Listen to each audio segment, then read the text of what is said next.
John Kramer and his imperfect disciples in future movies recognise that rehabilitation is unique to the individual and there isn't a one-size-fits-all approach. So they build traps for people based on their offences, etc. However, unlike Norway or modern restorative approaches to justice, they decide that trapping people into a unique machine and forcing them to lop off parts of their body is the best motivator for change. In researching punishment, we've discovered that it doesn't work, and violence as a means of punishment only leads to more antisocial behaviour. The violent, gory punishments might traumatise a person, and in processing that, they may grow, but we don't traumatise a person in order to grow.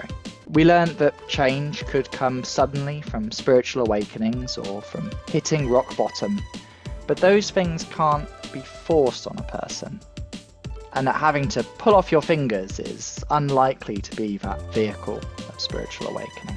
Finally, we learned that the conditions that bring about change therapeutically are usually ones of empathy and value, acceptance of the individual. And when applied to a prison, can look like investing in the individuals, their support and their future. To conclude, Kramer wanted to do more for individuals to help them change in the way that he had realised change himself. But all he really managed was to cut off a few limbs and kill people who couldn't subject themselves to that torture within the time limit. It's probably unsurprising. My conclusion is that Kramer's philosophy does not work and should not be taken up as a form of rehabilitation. But this wasn't only obvious from the beginning. The films themselves demonstrate how his ideas don't work out in practice. And even the people who are supposedly rehabilitated aren't able to change. They end up relapsing onto those same dark, selfish habits. Could we learn something when people wrong us?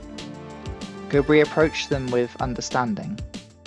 Could we realise when we punish those around us that it's unlikely to really change them for the better, and rather might just enhance the stuff that we're trying to stop them doing?